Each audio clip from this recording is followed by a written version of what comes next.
Hey y'all, welcome back to my channel. If you're new here, my name is Stephanie and I appreciate y'all stopping by. In today's video, I have 6 new St. Patrick's Day decor DIYs to share that will make your home the envy of leprechauns everywhere. All of these projects are super easy to make and will add a touch of Irish charm to any decor. Let's go ahead and jump into DIY number 1. For this project, I used this distressed piece of wood from this 3-pack of shelves that I found at a local thrift store, and some of these 1 1/4 inch laser cut wood letters in a typewriter style font that I picked up at Hobby Lobby. I started by picking out all of the letters to spell out the words "One Lucky Family," and then used Waverly chalk paint in the color ink to paint just the front of each of the letters. Next, I used 2 of these large wooden shamrocks, 1 of these medium wooden shamrocks, and 2 of these small wooden shamrocks from this pack of wooden shamrocks that I picked up on sale at Hobby Lobby. I used apple barrel paint in the color Kelly Green and painted just the front side of the shamrocks with 1 thin coat. Next, I used Waverly Antique Wax and a small coarse paintbrush to distress around the outside edges of the shamrock using a circular motion and wiping off the excess.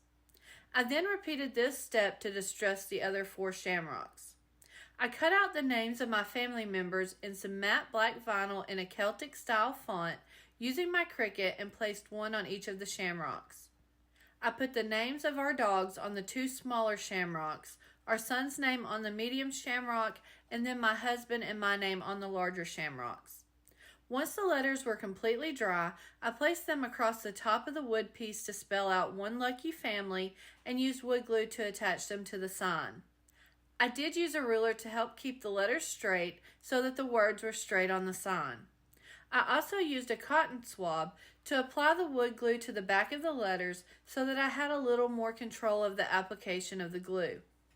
After I had all of the words in place, I then attached the shamrocks to the sign using wood glue and tried to space them out as evenly as possible in the order of the largest shamrock to the smallest, which also just happens to be the order of the oldest to youngest family members. Once I had everything attached to the sign, I set it aside to let the glue dry overnight, and this one is finished. This sign is thick enough that it does stand up on its own, so no stand was needed, but you could definitely add a hanger on the back if you wanted to hang it on the wall. I'm just going to place mine on my mantle. I love this sign. It's very personalizable, and I also love the rustic look with a pop of color from the shamrocks. Moving on to DIY number 2. For this project, I used 1 of these blessed LED unfinished wood lights from the Dollar Tree and started by gently popping out the light from the back side by using just a little bit of pressure. Next, I took Waverly Antique Wax and stained everything except for the front of the letters. Once that was dry, I used folk art paint in the color Vintage White and gave the letters 2 good coats. I also used 2 of these small wooden shamrocks from this pack of wooden shamrocks that I picked up on sale at Hobby Lobby. I used Waverly chalk paint in the color Moss and painted the front and back of both shamrocks. I then used 2 of these larger shamrock jewels from this pack that I picked up on sale at Hobby Lobby. Once the paint was dry, I used hot glue to attach 1 of the shamrock jewels to the center of each of the wooden shamrocks. To finish up this quick little project, I placed the light back into the back of the word and then used hot glue to attach 1 of the wooden shamrocks to the letter B at the bottom, and then used hot glue to attach the other wooden shamrock to the top of the letter D, and that's it for this one. I think this turned out super cute, and it was so easy to throw together and took very little time to make. I will be placing this on a shelf, but you could also use this for a tiered tray. On to DIY number 3. For this project, I used 1 of these 7-inch wood circle plaques from Walmart and 1 of these wooden 5x7 rectangle plaques also from Walmart. I started by placing wood glue along the bottom edge of the rectangle plaque and placed it down in the center of the circle to attach them together.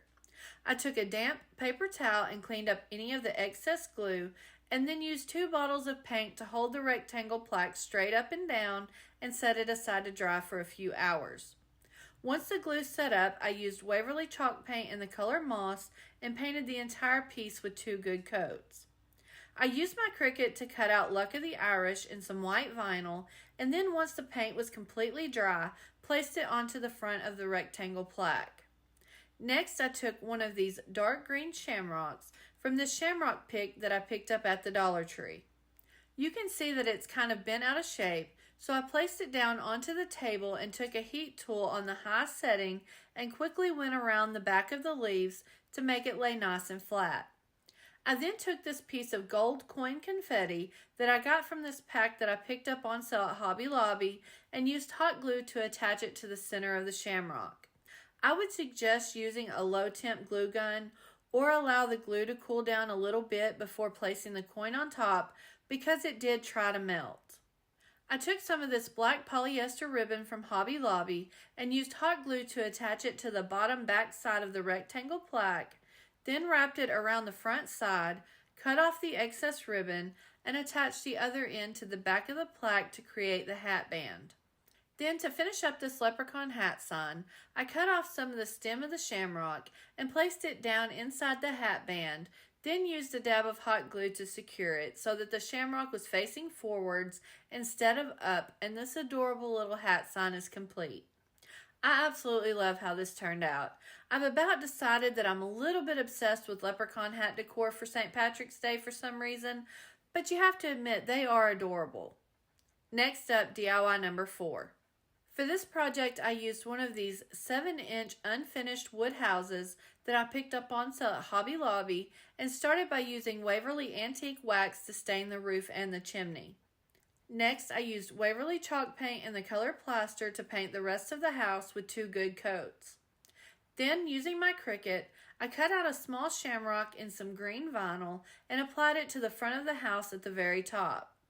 I also used my Cricut to cut out an Irish blessing in some matte black vinyl and applied it to the front of the house under the shamrock, and this little house sign is finished. Next, I took one of these house-shaped wooden blackboards from the Dollar Tree and used Waverly Antique Wax to stain the edges and back of the house. I then took the scrapbook paper with gold shamrocks from Hobby Lobby and cut out a piece to fit the back of the chalkboard house, then used this foam and poster board adhesive to attach it down inside the frame, and this little house set is finished. I think both of these little houses turned out exactly how I had them envisioned. I love the simplicity of the Irish blessing house and the little pop of color the Shamrock house adds to the pair.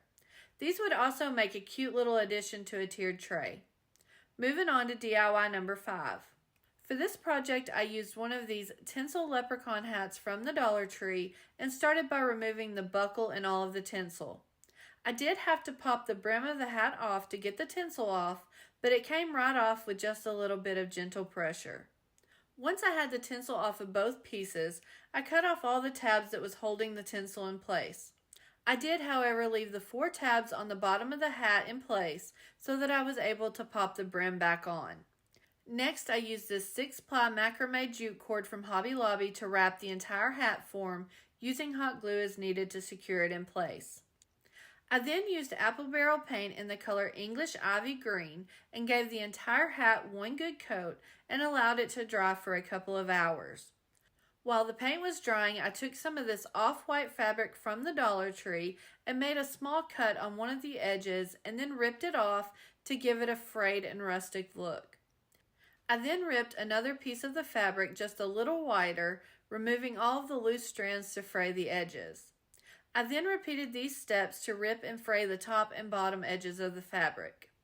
I decided the strip was a little too wide, so I ripped it in half to get the band for the hat. Next, I took one of these larger bells from this Jingle Bell pack that I got on sale at Hobby Lobby and used antique gold rub and buff to give it a rustic gold look. I also used one of these brown paper tags that I had in my stash and used a fine tip black marker to write the word Lucky on the tag. I used some of this white cotton string from the Dollar Tree, cut off a piece and folded it in half and fed the 2 ends through the back of the tag, then back through the loop to secure it to the top of the tag. I then wrapped it around the base of the hat and tied it in a knot on the back side and cut off the excess string.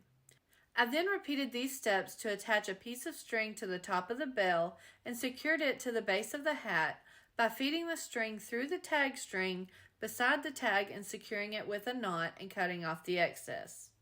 Once I had the tag and the bell attached, I took the strip of fabric and wrapped it around the base of the hat and tied it together on the front side, right in front of the tag and the bell, then trimmed up the tails and frayed the ends, and this little leprechaun hat is finished. Yes, I know it's another leprechaun hat, but I just can't get enough of them. I think this turned out so rustic and so cute. This is another piece that could easily be used on a tiered tray or on a shelf. And last but not least, DIY number 6. For this project, I used this large brass wreath ring from this 3-pack of brass wreath rings that I picked up at the Dollar Tree. I did not like the color, so I used some antique gold rub and buff to give it a nice antique gold look. I also used 4 pieces of this lamb's ear from Walmart and 4 pieces of this eucalyptus from Temu. I started by placing 1 piece of the lamb's ear onto the bottom of the wreath ring and bending it slightly upwards so that it goes up the side, and used floral wire to secure it to the wreath form in 3 places, placing 1 at the bottom, 1 in the middle, and 1 at the top. I then repeated this step to attach another piece of lamb's ear to the wreath ring, going in the opposite direction, again using pieces of floral wire to secure it in place. Once I had both pieces secured to the wreath ring, I made sure each piece of wire was twisted nice and tight and cut off the excess. Next, I took another piece of lamb's ear and cut off the excess stem and placed it down on top of the first piece a little lower and used hot glue to secure it in place. I then repeated this step to attach another piece of lamb's ear on the opposite side using hot glue to secure it in place. I did make sure to repeat whatever I did on one side of the wreath on the other so that it was nicely balanced. After I had all of the lamb's ear in place, I took one of the eucalyptus picks and cut off the top section and used hot glue to secure it in the lamb's ear on the top right side of the wreath. I then used hot glue to secure the other piece down below it in the lamb's ear. I then repeated this step using another piece of eucalyptus on the opposite side of the wreath in roughly the same areas, using hot glue to secure the 2 pieces in place. I continued to add 2 more pieces of the eucalyptus with 1 on each side of the wreath, making sure to mirror them the best that I could. I decided I wanted more greenery in this wreath, so I used some of this boxwood from Walmart and placed the pieces throughout the bottom half of the wreath to fill in any sparse areas, again making sure to mirror the placement on both sides. Once I was happy with the placement, I went back and used hot glue to secure each piece of boxwood in place. Finally, I used 5 of these dark green shamrocks from this pick from the Dollar Tree. Now, I'm not a fan of the glitter on these shamrocks, so I made sure to pick out the ones with the least amount and used a mule wipe to remove the glitter on the front side of the shamrocks. Confession, y'all, I've accidentally been gatekeeping these mule wipes. These things are absolutely amazing. They remove the glitter from the items at the Dollar Tree so easy with very little elbow grease and make taking tags off of the glass and the glue residues a piece of cake. I will have these linked in my Amazon storefront in the description box if you want to try them for yourself. I wanted these shamrocks to lay flat, so just like in an earlier project, I laid them face down on the table and used a heat tool on high heat to quickly go over the leaves and flatten them out. I then placed the shamrocks around the bottom half of the wreath, and once I was happy with the placement, I used hot glue to secure them in place. I used one of these off-white pieces of rope from the hanging shelves from the Dollar Tree as the hanger and attached it to the top of the wreath ring to cover the seam by folding it in half to create a loop, then placing the loop under the ring and feeding the ends back through. I did go ahead and add some hot glue to the back side of the rope to secure it in place and to keep it from sliding around. Then to finish up this wreath, I tied a knot in the rope to create the hanger and cut off the excess. Unfortunately, I'm still not quite sure how I feel about this one, so y'all will have to let me know what you think in the comments. I can say for sure though that it is very green. I kind of think that if I would have had a different, less stiff type of eucalyptus, I would like it a little bit better. And that's it for all 6 of today's St. Patrick's Day decor DIYs.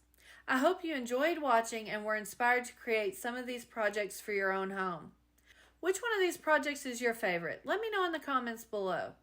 I'm going to have to go with the personalized Lucky Family sign, obviously because it's my family, but those leprechaun hats. I want to thank each and every one of you for stopping by, and if you enjoyed this video, please give it a thumbs up as it really does help me out here on YouTube. And if you haven't hit that subscribe button yet, what are you waiting for? Click that button and stick around for a little while. I have tons of fun projects on the way. I'll see y'all next time.